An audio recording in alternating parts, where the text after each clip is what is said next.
দাদা বাটা কয়টা হবে ম্যানেজার? কেজিতে? হ্যাঁ, কেজিতে 1000 হবে দাদা। আমাদের এই স্বয়ংসম্পূর্ণ ব্যবসায়িক বৈশিষ্ট্য কাল ধরে আমার দাদা এই মাছ সংগ্রহ করতেছে আর ব্যবসা করতেছে, মিথ্যা হবে না এই কথা। জুয়েল ভাই মাছ দেখেন ভাই, দাদা দেখো অল্প করে মাছ দেখাও। আমি তো ন্যাংটা কালেতে আমার দাদার সাথে বসবাস করতেছি, কেন আমি আমার দাদার কথা আমি বিশ্বাস করব না ম্যানেজার? আমি ন্যাংটা কালেতে আমার দাদার সাথে বসবাস করতেছি আমার ধন কাটার আগেতে, এই কথা আমি কেন বিশ্বাস করব না? আমি তো একটু বুঝতে শিখেছি। ওকে ওকে ওকে ওকে ওকে,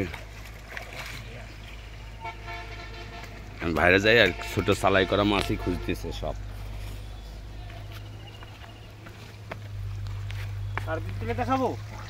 দেখেন দেখেন দেখেন উস্তাদ, উস্তাদ উস্তাদ দেখান, কারণ আপনাদের মাছটা বিরাট আছে, গ্রেটও আছে মাছটা। দেখেন একটু হাতে দেখেন মুরব্বী, এই যে দাদা আপনার মাছের গ্রেড দেখেন, গ্রেড দেখেন। মাছ মনে করেন 1-2 সাইজ পাবেন, খুব কমই পাবেন দাদা, গ্রেডই আছে মাছ।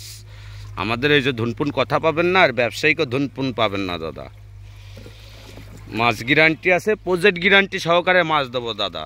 এরকম ব্যবসায়িক তো জীবনে পান নাই যে মাছ মরে গেলে ব্যাগ দেবে। ওকে দাদা, আমার পূর্ণদার প্রজেক্টে এই মাছটা সংগ্রহ করে এই বছরে নতুন তুলেছে, হয়তোবা আমরা বাংলাদেশের কোনো জেলায় নিয়ে যাব এই মাছটা, আমাদের অর্ডার আছে। ওকে, উন্মুক্ত মার্কেট, দালালবিহীন মার্কেট, মৎস্য খামার ব্যবসায়িক দেখে মাছটা সংগ্রহ করেন আপনারা, আপনাদের হয়তোবা ভালো হবে যারা আপনারা এই ব্যবসায়িক মৎস্য ব্যবসায়িক দাদা। ওকে, মার্কেট দেখেন দাদা, মার্কেট দেখেন উন্মুক্ত দাদা, দালালে ভরপুর, ব্যবসায়িক চেনাই দুষ্কর।